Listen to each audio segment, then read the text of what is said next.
Hey. Hey. Yeah. So here's the mistake. Let's break the fourth wall. I started a little clip, but I forgot to hit go live, which means nobody saw it. So we're off to a great start here. Welcome to Analysts After Work, second episode of 2021, and with me are two very amazing people, Adrian Reed and Danelkis Serra. Welcome back to Analysts After Work. Hey, thanks for having me. All right. Likewise. Thanks for bringing me in with Adrian. This is pretty cool. You know, you messaged me at the right time. All right. Well, you know how this works. Danelkis, you're in the top corner. What are you bringing to the party today? I am a bit lame today, and I have this wonderful, freshly squeezed lemonade. Oh, Floridian lemonade? No, I think the Peruvian lemons. Lime. It's actually a limeade. Okay. And it's not lame. Like, listen, it's all good. Adrian, same question. So I'm bringing water mixed with just a little bit of orange cordial because I'm working really long hours at the moment, so I can't you folks know how much I enjoy a drink, right? And yeah. But I just can't at the moment on weekdays, which is sad. Okay, I'm with you. Busy's good. Okay. Good. Busy. I think Vince expected that you and I would be drinking something a little. I'm losing. Such a mean stereotype, you know. It's just but yeah, I would totally be normally. As Dave said last week, at the 13-minute mark, I don't know if you caught last week's episode, he's like, Vince has already lost control of his show. It was the Jens last week. Oh, I saw that. Jennifer Batten, Jennifer Bedell, Jennifer Forrest, and just like we talked way more than we should have about Bridgerton. So there will be no Bridgerton discussion. I'm sorry. Idea. I have no idea what Bridgerton is. So good for you. We're not going to talk about it. I have not watched it.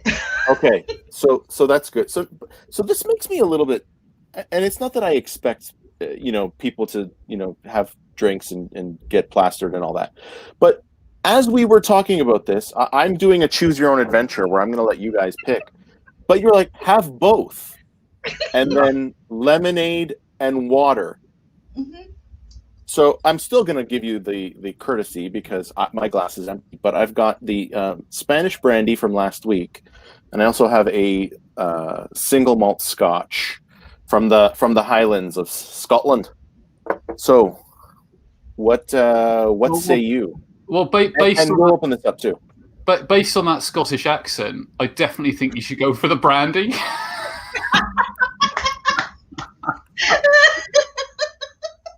You didn't let me do the whole thing, though. That's actually that's a good Scottish accent. I mean, a Scottish person probably wouldn't agree, but probably not. But as a Brit, as well. Oh gosh, now I'm getting to as someone from England, it sounds like a good Scottish accent. I think I need to try the Spanish one now. Do you want me to do a Spanish accent? I do. If you're going with the brand, I am not. That's not going to happen. Háblame en español, por favor. I have many families in Spain, and I don't want to get in any trouble with them, so I'm not going to do the accent. I am going to. Yeah, that was really bad, though. This is the kind of thing that people are going to look back on. Cheers. This is the kind of thing that people are going to look back on in 10 years, and it's going to look so inappropriate. the Spanish and Scottish accent? I mean, maybe. I hope not. I know that that it's coming from a place of love, but yeah. And you have family in Spain, so it's. I do. My in-laws my are ancestry's all from there. Spain. Yeah. And they all spit at you when they talk. Well, they've got a little bit of a lisp. I mean, and that's okay. Well, my family does. Yeah. No, it's the as I've come to understand, it was a change in the populace because the king had a lisp, or one of the kings in history had a lisp, and so to not make him self-conscious, the whole country adopted. I don't know if that's true. I've never actually looked it up, but that's my understanding. I've heard that before, but I think I heard it from you. Yeah, probably. I mean, I'm a great spreader of fake news and misinformation. So, speaking of which, an American, I'm used to that. It's probably on Wikipedia. I mean, you can definitely. I'm sure. You can definitely trust Wikipedia. Yeah, no, it's not like random people can just update and edit Wikipedia pages. Like, come on. All right, folks, I'm excited to have you both here. I enjoy getting to hang out with you. In the pre-discussion, we were talking about some political matters. We don't need to get into the specifics. And then Danelkis, you and I had a conversation about, well, you could always move to Canada. And why don't we pick it up there? Well, so you could always move to Canada. It's cold there. You understand that the southern part of Ontario is on the same parallel as Northern California, right? All right. So here's where we left off. Yes. We recreated that. Yes. Born Floridian. I'm going to add extra here now for the drama. Sure. Born and raised Floridian. I grew up in South Florida. In 2008, I moved up to Orlando. Mid-state, still in Florida. It was one of our chillier years in Florida.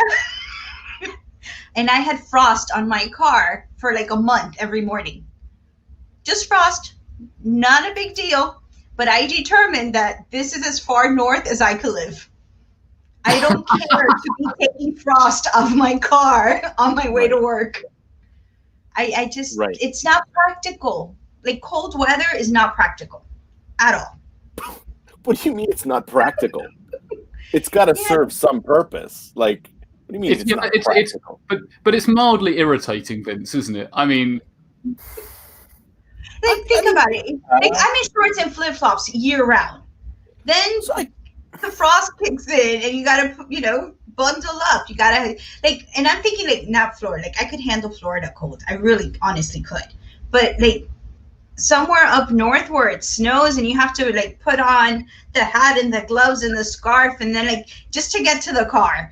And then, like, if you're going to the grocery store, you get to the grocery store, and it's like, take everything off. To be in there 20 minutes and then you're getting this. You don't take everything off in the grocery store. I mean, that's going to get you a criminal record. Okay. Well, not everything. We have decency laws here. Like you cannot just strip down when you get to the grocery store. No, but you take off your scarf and your hat and your gloves. No, you don't. But it's hot in there. No, it's not. Okay, so all right. When I go skiing, I would take a week off. I'll go on vacation or holiday for a week and go up to Colorado to go skiing. By day 4, I'm ready to come back. And it's because it's just that. Like when I go to the grocery store and I'm up there, it's like, okay, all this bothers. You got to take it off. And then somebody from the store comes up to you and says, "Excuse me, miss, can you put your clothes back on?" Not naked.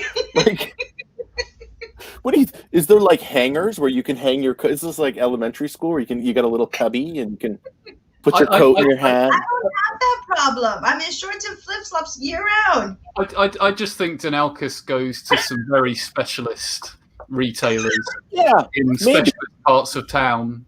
Maybe. I remember when I was a kid, I spent a little bit of time in Minnesota, living in Rochester. Oh, Minnesota, jeez. which is so proper. Sorry.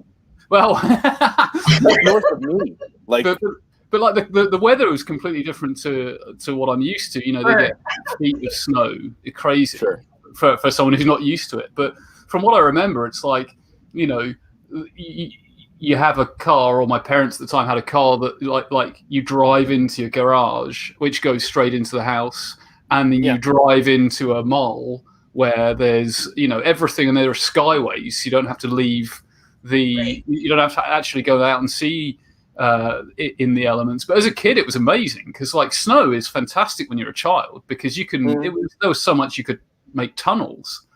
And it's cool for a week, but not to live. No, I'm totally with you. Well, in the south of the UK, we hardly ever get snow, and when we do get snow, it's like the world has ended.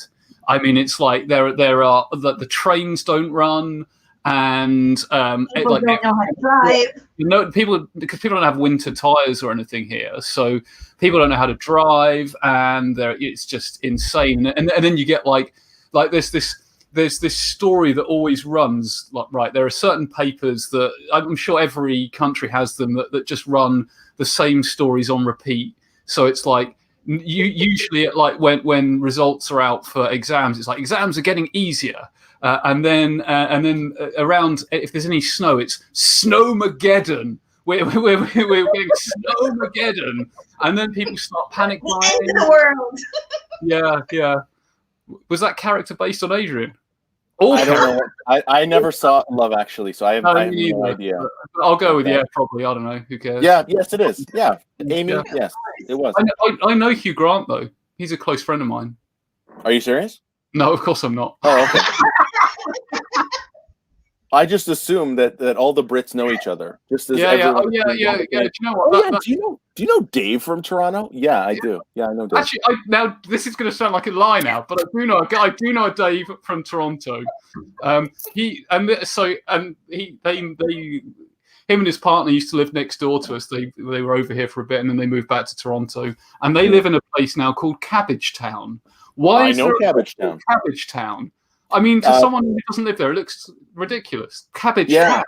It was a community that was founded by cabbages, Polish and Slavic immigrants. Ah, okay. Now I feel really bad. They all sort of settled. Yeah, so that's why it's called Cabbage Town. Yeah, so we've got all those little. Yeah, when this gets watched in 10 years. Yeah. Yeah. Okay. Well, all right. So Adrian doesn't know Hugh Grant. I'm a little. I mean, that would be kind of cool, but you know, whatever. I mean, so Florida cold. What does that mean? What does Florida cold mean? Florida cold usually in means Celsius. Celsius. Hold on, I got a cheat sheet. Oh, wow! All right, I wasn't expecting that. So we'll get 1 or 2 days a year of cold. And that is usually about 10 Celsius. Shut up. No, it'll go a little bit under that again, but one day, actually, let me say that it'll go down one night. And actually, I didn't write the translation further down than that, but it'll usually be like overnight. And then you wake up in the morning and it's nice and cool, and you put on a jacket, a Miami jacket, a little one. Yeah. And you get to wear your cool boots that you only wear a couple times a year. And then by lunchtime, it's gone. Like there's no more jacket and you're just in Miami clothes. Like it does not last past 11 a.m. I checked. Today is a warm day in the Toronto area. It's 4 degrees. Celsius. Wow. Yeah. So what's that? 38, roughly. Today's a beautiful day here. A beautiful winter Miami day, and in Key Largo, it is currently 23-ish. Okay. Well. So, Adrian, what's welcome back to the Weather Channel. Welcome back to Analysts discuss temperature in Fahrenheit. I'm actually So we're done. We're done with weather. And as you can see, the sun is hitting me. Yeah. So Okay, so that's enough. That's enough of weather. What has been going on in 2021, Adrian? I know we've got a bunch of stuff to talk about, and there's a lot of stuff I don't know about, but maybe Danelkis will continue with you. What's been going on in 2021? 2021 from a work perspective is going to be really exciting. Okay. From a personal perspective, not much. I have no life. I'm getting a new roof done this weekend. A new roof? Surely one roof is enough. I mean, like roofs. Well, I need insulation, and the insurance company wants me to redo the roof. This is the last episode of Analysts After Work. We're talking about weather and roofing. All right. And I'm sorry, I have nothing interesting going on. No, and that's fine. You know what? This is actually a welcome change. AJ, I know, was here last week, and he's going to be on next week. And we talked about the Shiwi, and I'd rather, again, it was part of the Bridgerton. You know what? It doesn't matter. We talked about the whole urinary accessories. Yeah. It was a. Would you class that as a urinary accessory? Like that? Well, that's just a range. Like do you get yeah. You can like add some decals and stickers and personalize it, right? And so you're accessorizing the accessory. It was a for those that weren't around last week. It was a tool that facilitates urination while camping, I guess is what. No, I think it's like a device that, like, you know what? Moving on. I'm not. You know what? Just go back and watch last week's episode. Jennifer Bedell talked extensively about Bridgerton and the Shiwi. Just check it out. So Danelkis, no life, nothing going on. We still gotta do something in Spain, because I'm in on that. We gotta set up a Spanish chapter, because I'm there. I mean, in normal circumstances, I'm there. That's happening this year. Okay, so get me there. I'm there. I wanna be the first person to present to the Spanish chapter in English, it's though. Yours. Thank you. It's yours. Thank okay. You. In English, All right, so maybe I'll do the first one in Spanish. Well, we can co-do something. That'd be cool. Okay. We'll pick up Adrian on the way. We'll pick up it's just a short stop over from Portsmouth. Barcelona or Madrid or somewhere else. It doesn't matter. Barcelona is great. Barcelona is lovely. I was there a couple of years ago, and it was one of those, like, I was there as a tourist, but even that, the vibe of the city was, it was cool. And just like I could totally, and apparently I was there during Pride, and like I know what Pride in Toronto is like. It was nothing like that, and so I'm like, yeah, this is nice. I like this. Anyways, so Barcelona, Madrid. I got family in Madrid. We could go there too. That's cool too. I don't care. I just want to go. I don't care. All right. And I will let you know. Excellent. Need this damn pandemic to end first, right? So. I know. Well, we need it. Well, but I'm going to start working on it now, so we get it up and running, and then pandemic or get the chapter up and running, so we have where to go. Yeah, and then we'll do the thing, and then we'll do the thing, and that's fine. No rush. Anyways, Madrid, Barcelona, I don't care. So Adrian, what has 2021 been like for you so far, my friend? Well, weather-wise, because Otherwise, We've got a cold front coming in grey, like my soul, grey. No, so I've been busy. I'm doing all these crazy things. You know me. I've just so that I'm getting more into some of the video stuff I do. So I've got this whole BA Fringe show. Released to BA Digest magazine. I don't know. It's just been a year. Like last year's been a bit of a year of exploration because everything changed. So some of the stuff I'm doing alongside the sort of main day jobs changed. And so it's just interesting because I do think the world's changed now. I just don't think we're ever going back to the world we knew before. And I think that some of those things will be different. Some of them will be very positive. You know, I just don't think there's going to be as much. You know, I spent a lot of time on the road. I spent a lot of time traveling, and I miss the. You know, I kind of miss the meteorologist after work. Love it.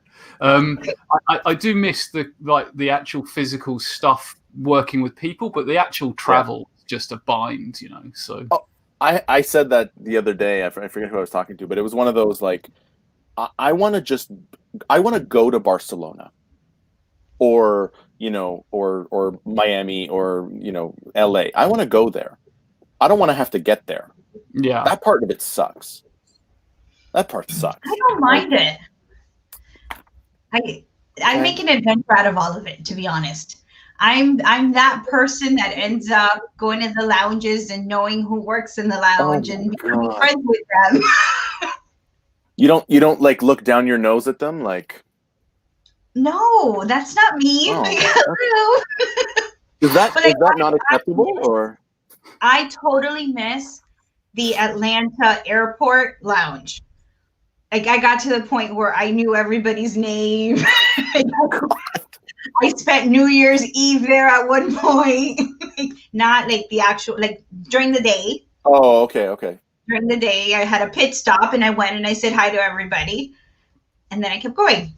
I usually have a layover that's a couple of hours, and it's enough time to go grab a drink and keep going. So I become friends with the crew, the workers there. Okay. You end up on a schedule sometimes. Respect. I didn't expect that, and Atlanta. Yeah, I mean, I've never been in the lounge. I'm not fancy enough, but it's fine. It's fine. All right. Well, I love everything about travel. Like, just to me, it's a package deal. I get emails done on the plane, which is so sad. But I had my time to catch up on emails. But I just find everything about travel I don't know, if you ever get picked out for extra screening, and you're just like, oh, really? It's not nice. Yeah. Yeah, at a point, you got to feel like it's not random. Like I always get picked. So I get extra screening all the time. I mean, I did. It's been, over a year since I've been on a plane. But, I think it's a necessary evil. But then I wonder, what did I do? I just want to go.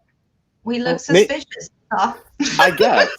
I mean, I did. So one of the last times that I had a flight, I had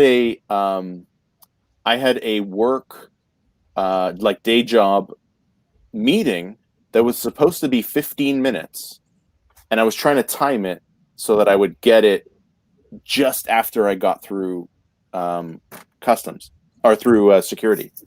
Well, nope, didn't happen. So I'm like, okay, well, it's only supposed to be 15 minutes.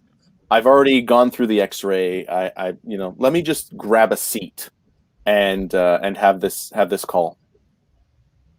Would you not know that it went for an hour and a half?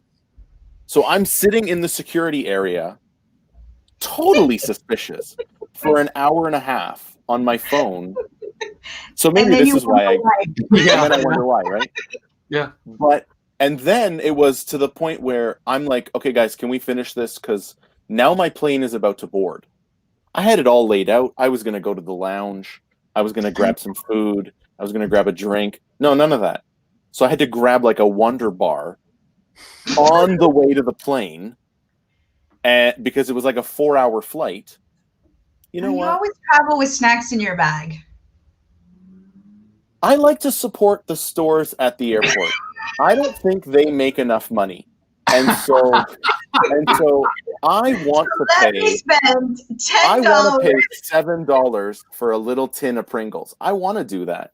Oh, okay. In the UK, they have obviously stores at airports, and like if you want to buy a bottle of water, there's one in particular. It's kind of like a news agent that does. It's actually cheaper to buy the bottle of water if you buy a particular newspaper. Like literally, the newspaper is like minus 50p or something. Wow. So you end up buying the newspaper, right? But it's a newspaper that has a political persuasion that I don't want to be associated with. So I always leave it on the counter, like, "Oh, you forgot your paper." No, not in a million years. No, I'm not reading that torrid little rag. Thank you very much. So you're not actually having to buy something, and they're like, "Well," I'm like, "Put it back on the rack. I don't care. I'm not." Sell it again. Like, yeah, I don't care. Speaking of politics, lot going on in the world of late. Some of it really. I'm happy to have a new president. I am a political science guy. I'm a political scientist. Like that at heart. That's how I view the world in those sort of relationships. So no, we don't want. I actually don't want to go there because I do want to still be able to travel to the U.S. and I don't want to piss off too many people.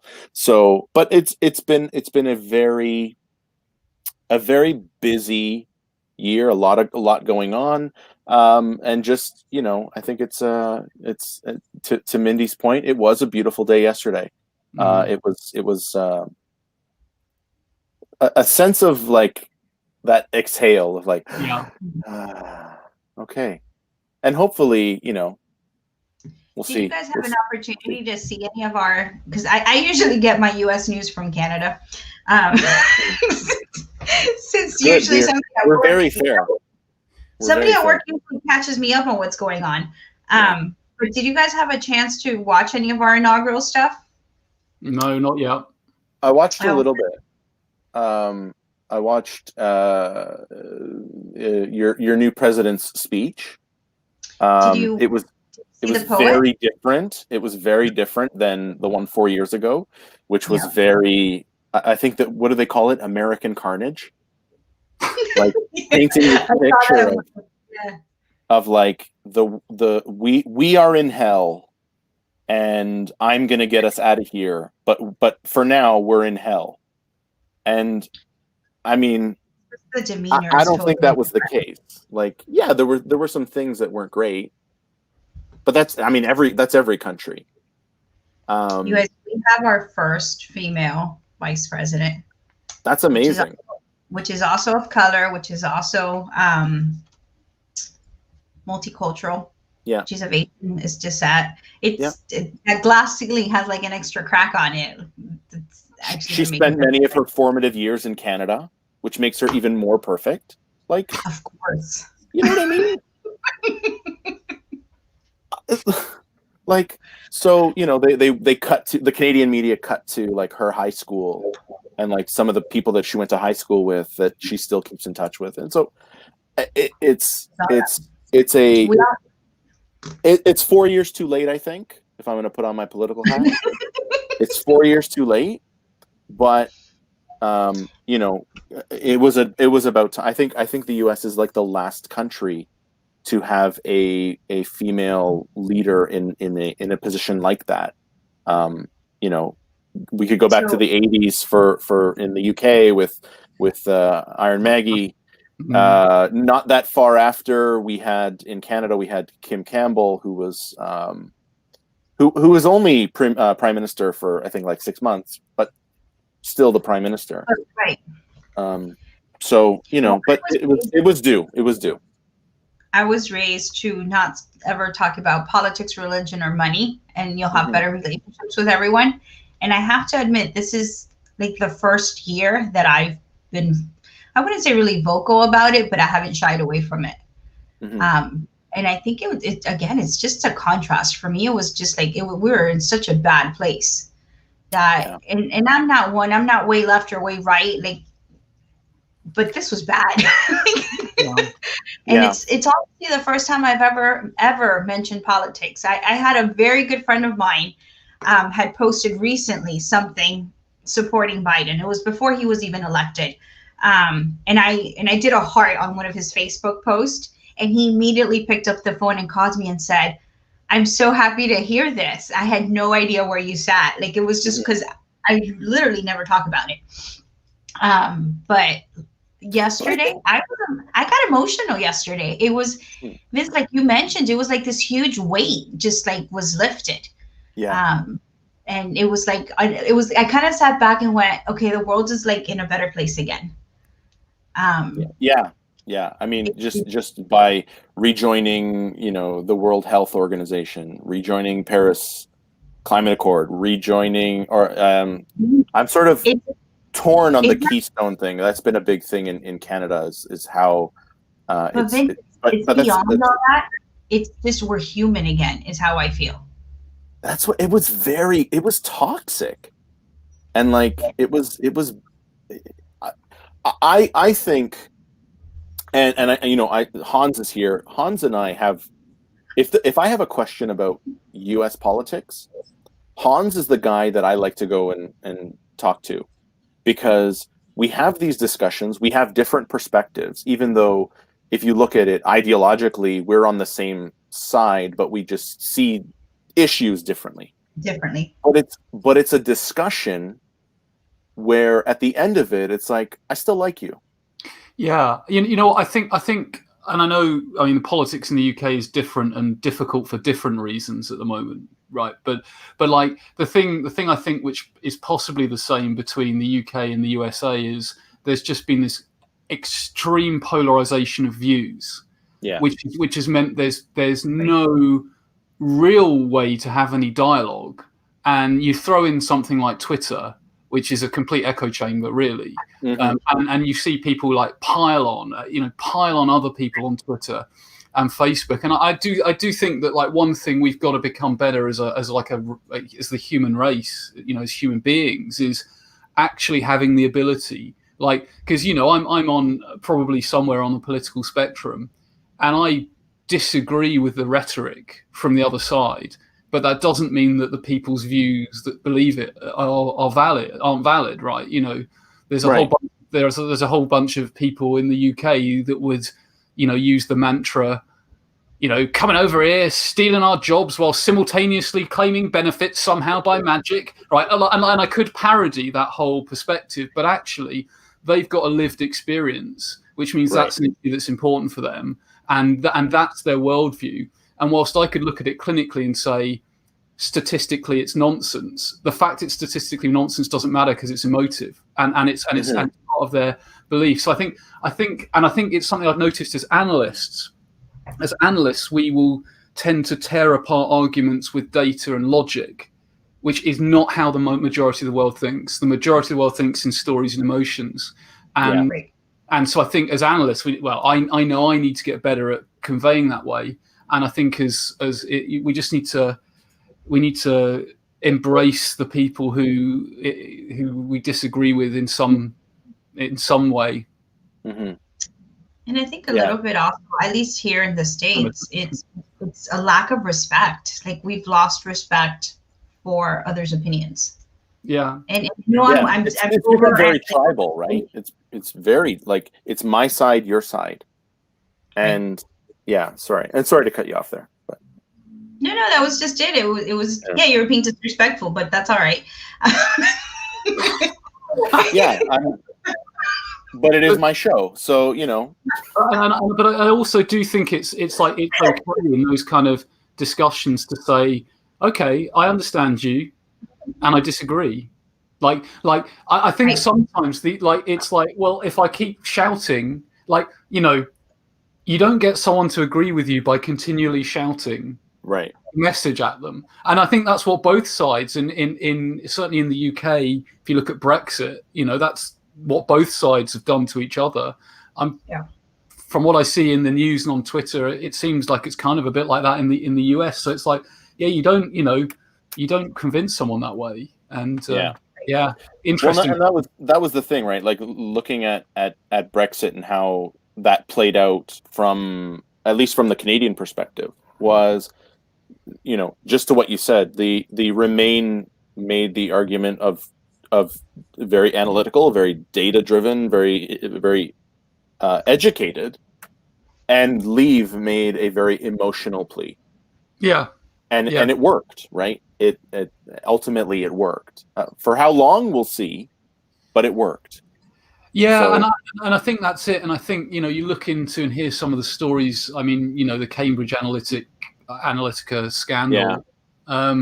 And I agree with that. We need to stop labeling. Yeah. And I mean, you see, that's the sort of thing, isn't it? Sometimes there are only differences because we let there be differences, right? It's only someone is only left or right because someone's decided that it's a left to right spectrum. Well, you know what if it was a 3-dimensional spectrum, and or what if it was 4-dimensional? What about if we were just human beings that had opinions, right? No, as a political science graduate and student, no, it's a 2-dimensional scale. It goes from communism to fascism. Those are the ends. Left wing, communism; right wing, fascism. That's it. Everything's along the way. The thing that I find interesting, though, is we talk about left and right, but those are the extremes. If you really, and I'll use my hands here, like if this, no, that's to you, that's right. So if this is communism on the left, and this is fascism on the right, where Canadian politics and U.S. politics and by and large in the developed world, our politics is right here. So the left and right is here. It's not out at the extremes, right? But it's not. But like in the UK, I can only speak for the UK. But in the UK, it's not even that simple because you've sort of got situations where a party that has actually, when you drill it down, has a mixture of things that would be considered right and left, and some previous Labour governments who were considered left wing have actually had some elements of right wing stuff in their policies. So it's kind of interesting, right? Well, and I mean, I was joking when I said no, it's 2-dimensional. That's it. Yeah. I know. Of course, there's nuance, right?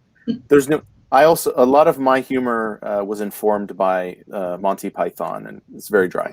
But it's of course there's nuance to it, right? Like when you, and this is back to the comment that was made previous about labeling, and it's like you are a Democrat, or in Canada you are a conservative, and that means something. But in addition to that, you're also a dad or a mom and a student and an employee or a business owner, and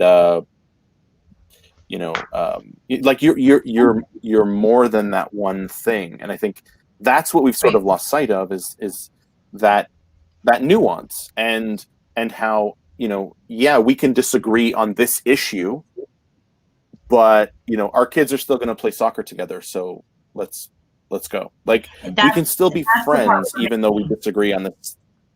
Exactly.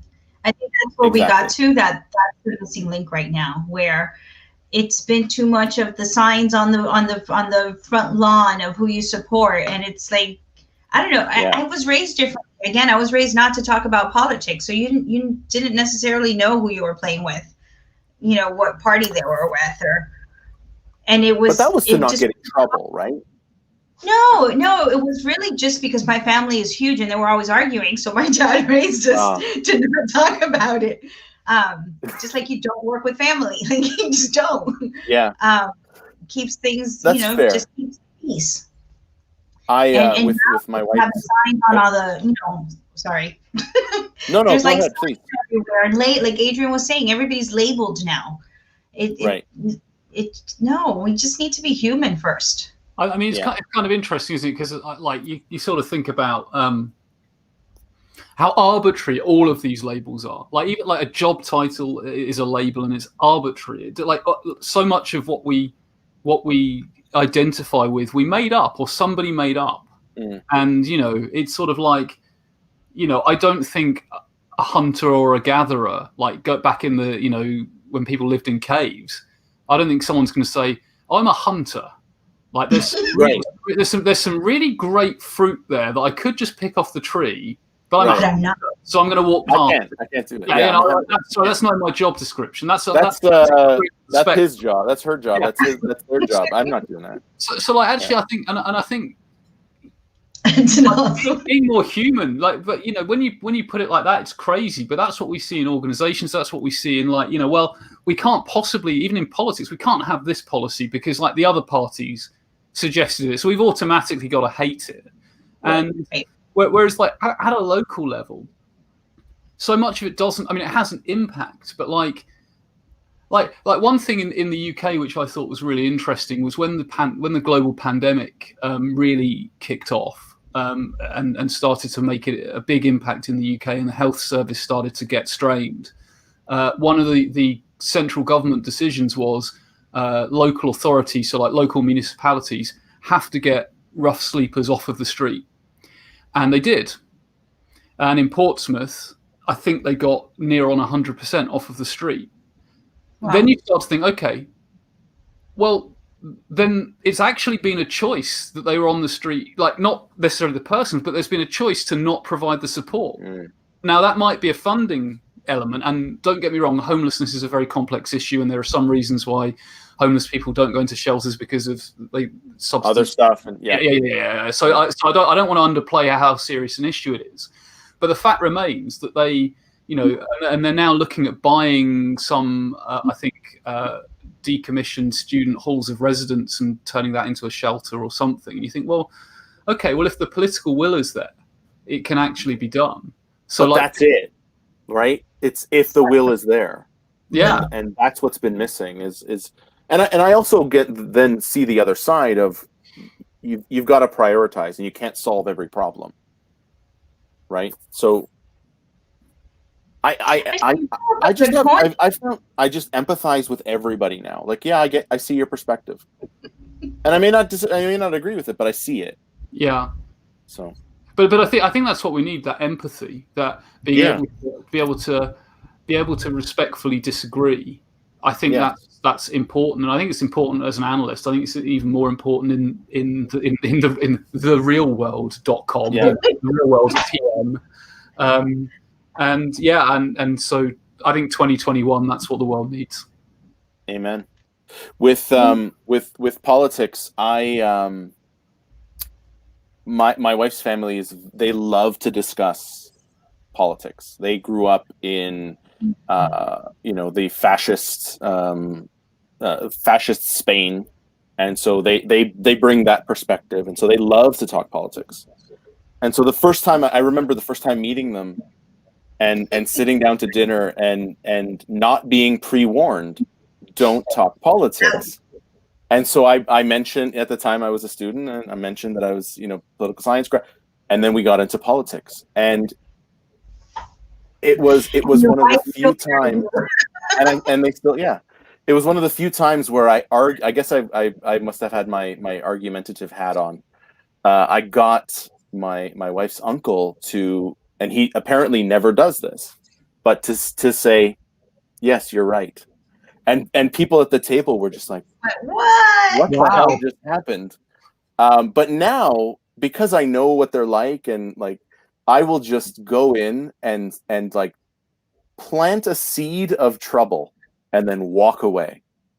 So, I will do one of those, like, it's a shame that they don't give more funding to the homeless. And then I'll just walk away, and I will let everyone at the table duke it out. And I'm like an energy vampire have you seen what We Do in the Shadows? Great show. But I will just like let them fight, and then I'll stand back and watch. And just like, I started that. The little things. And you're happily married. Yeah, I mean, yeah.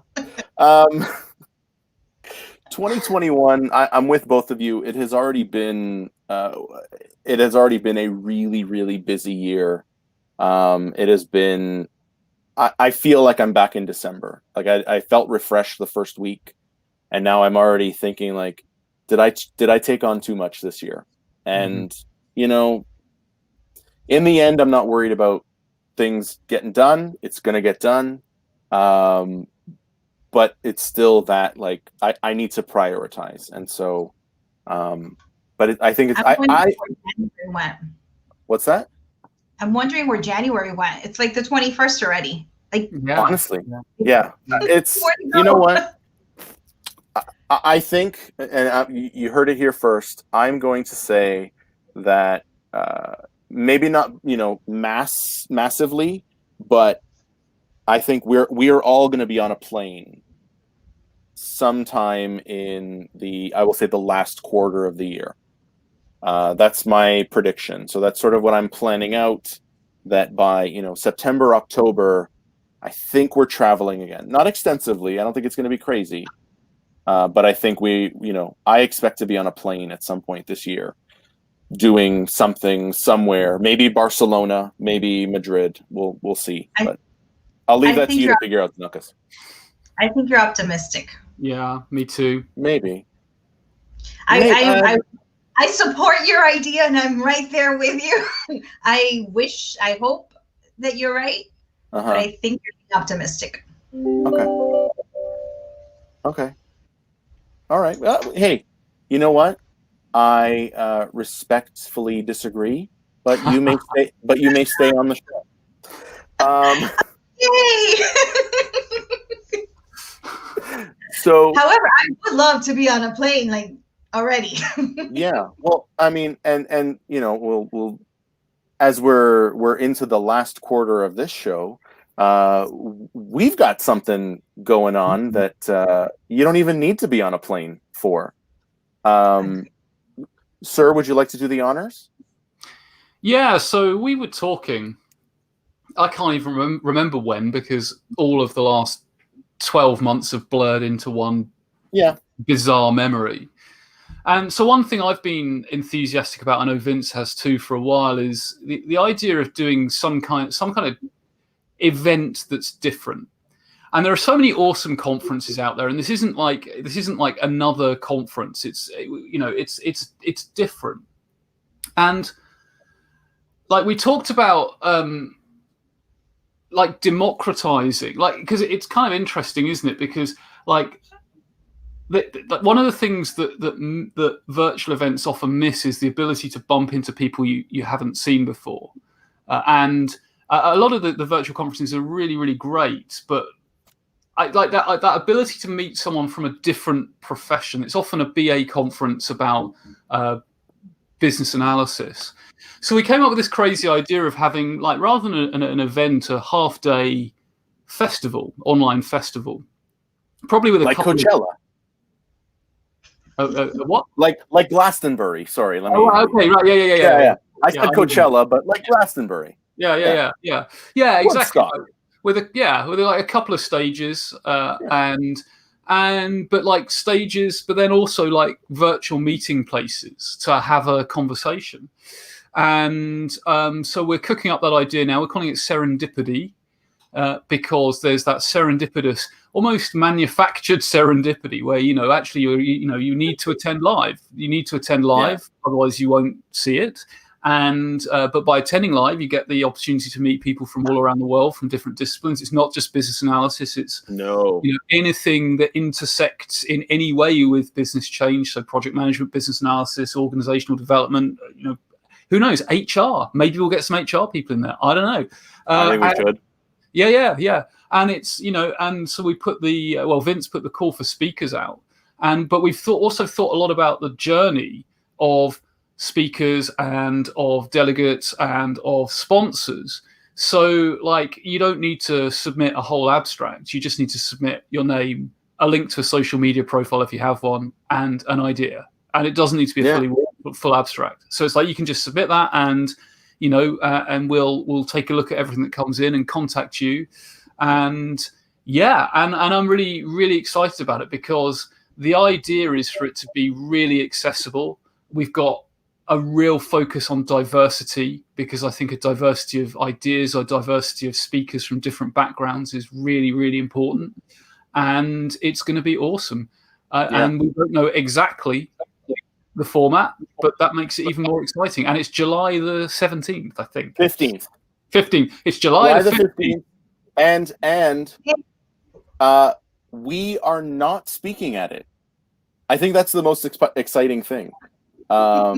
We are not speaking at it. This is a completely. We're going to be. I mean, other than the welcome and the close and the stuff that for those that go to Amy's conference, the stuff that Amy does. We're going to be Amy that day. Although we won't be anywhere near as good as I. No, it's our first day. It's our first day, right? But I'm just trying to paint that picture. But I do not plan on being or leading or speaking at a session. This is to echo Adrian's comments. It's not going to be the same old people, and it's not that there's anything wrong with the same old people. I actually would welcome the same old people, but talk about something different.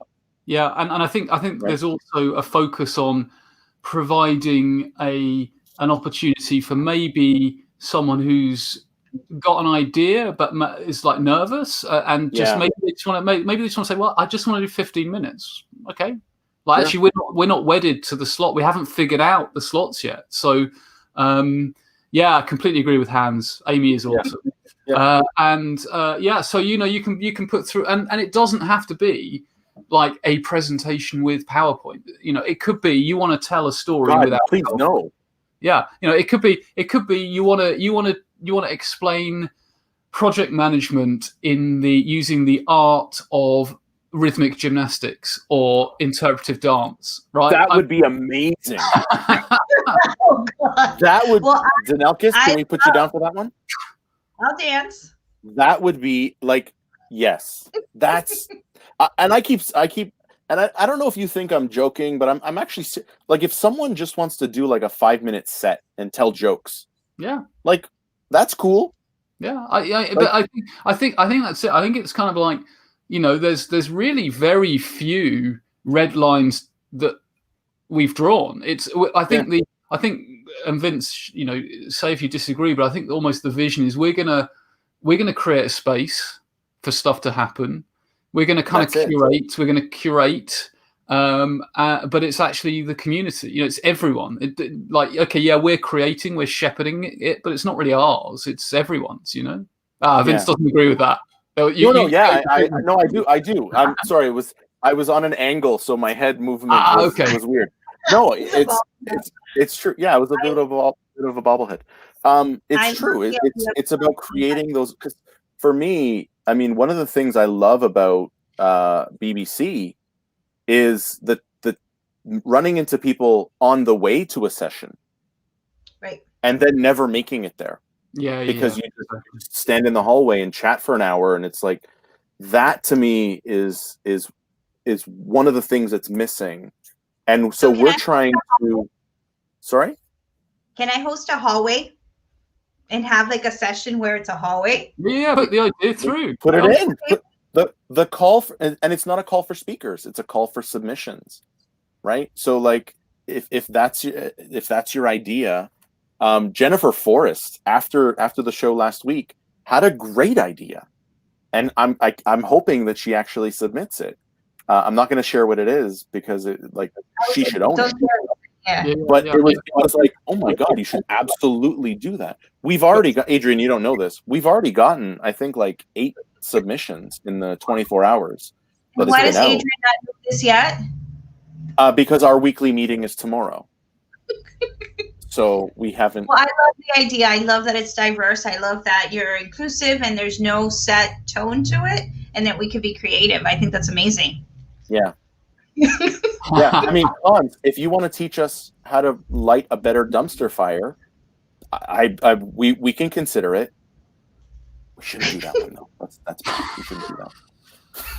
But and I love the idea of dumpster fires. No, I love the idea of like open space. Like if someone wants to facilitate, hunting. If someone wants to host an open space, it doesn't have to be that. Well, I'm going to be the sage on the stage talking about whatever. It can be, I've got an opinion on this, and I want to speak for 5 minutes, and then facilitate for 15 or 20 or 30. Or I want to run a world cafe, or it's late. I've forgotten it. I've got the name. Carry on. It'll come back to me. Round table, fishbowl. Fishbowl. Thank you. Fishbowl. It's right there, man. Across the ocean, right there. Yeah. So I gotta go. Oh, yes, we should absolutely steal the idea from BBC and come up with an original cocktail. Yes. Oh, God. Yes, we should do that. Featuring Aperol. It can't. Oh, God, no. No. I need to get rid of the Aperol that I bought, so it must include Aperol. No. That and like, and definitely not Campari either, because it's not 1975 anymore. Listen, when we used to go to the beach back in the day, Campari. we had the Campari umbrella, like the Oh yeah. You know that they would use on like Italian bistro patios. We had that. That was our beach umbrella. So why am I not surprised? It wasn't mine. I was like 6, but that was our umbrella. That and Cinzano was the other. We had those were our umbrellas. That I can allow Cinzano, but yeah, okay, all right, respect that. Yeah, it's we've been talking about this for a while. It was a really cool idea, and it was just like I think we were just looking to do something. Yeah. And every time we would talk, it was like, okay, we got to collaborate on something. We got to do something. I think it's it's something that isn't a conference. It's a different thing, and what I'm hoping is it will actually act as a feeder for the perhaps people who haven't ever participated in one of the existing conferences that exist, like Amy's awesome conferences, or the BBC or the BA Conference Europe or the BA Summit Southern Africa, or any of the PDDs and things that are around. But I'm hoping that it'll like energize people. So like, wow, okay, well, if this thing is fun and it's run by like 2 people virtually, how cool would like an in-person thing be? And okay, so that to me is the reason why it's in the summer, because I see this one day when we can get on a plane together. This is definitely a beach event. So yeah, or Toronto, so I can visit my friend Dave, who lives in Cape I mean Toronto. Yeah, okay. You know what? We'll talk. No, the beach, Miami. But this Danelkis is going to host us. Hawaii. Hawaii. I mean, we could. I think this year is the proof of concept of does this work? Yeah. But I think that it's so much fun, and should we mention our current thinking about pricing, or would that be too premature? No, I think we should. Okay. Yeah. So have in your mind. Let's ask this: like, have in your mind, it's going to be like 5 hours of 2 tracks, and think in your mind what you would pay for that with speakers. Okay, and you've probably got a figure in your mind now, and the actual figure we're hoping if we can do it the way that we are hoping will be 0. It will cost absolutely nothing to attend, because we are going to run it via sponsorship. So what we will aim to do, and again, we're not sure how we're going to do this, is have some meaningful sponsor interactions throughout the, not in a kind of salesy way, because everyone knows you hate being sold to, but actually having, some useful insight giveaways, peak downloads from sponsors. So that's the current business model. You probably think we're crazy. We probably are, but I think it's awesome. I'm game. I want to talk more. And you want? Okay, we can talk. Oh no, we're at time. Oh my God. Wow. Oh wait, and we've got an invite to Egypt. So awesome. There we go. We can do Serendipity 2022. You heard it here first. Egypt. I love it. We'll talk, because we might not be able to do it for free if we've got to both travel to Egypt, but we'll figure that out. We'll figure that piece out. It's I think 2021 is going to be a killer year. It's going to be so exciting.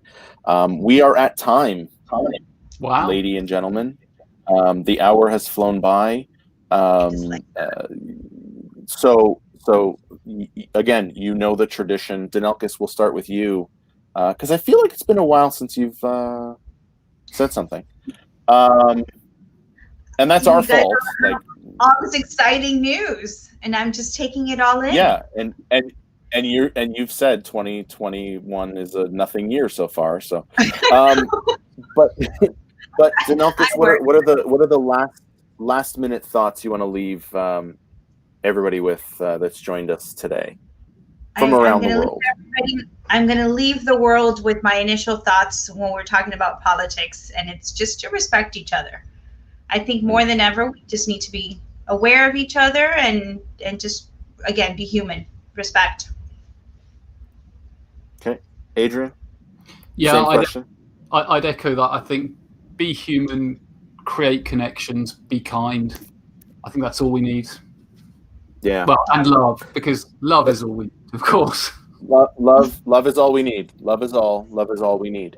Yeah, I haven't put out my tour poster yet. Every year at the beginning of the year, I put out a tour poster. I've got a bunch of events that I'm doing between now and Serendipity, actually, but I haven't put it out. But my theme for this year is Rise Together, and it's about that togetherness, that idea that together we are more powerful, we're stronger, we're more collaborative, we're just better together. And so I think we all said the same thing, in a way. So and look out for that tour poster when I have time to finish it. With that, that's going to bring this episode of Analysts After Work to a close. I want to thank Adrian and Danelkis for joining me today. You both know you're welcome back anytime. So we'll get you, Danelkis. I think you've booked for the April Fool's Day show, which I may do. I may build upon AJ's suggestion of doing a Never Have I Ever episode. That's what I'm thinking right now. So that could be fun. It could be not good. So we'll talk. But yeah, great having you guys on.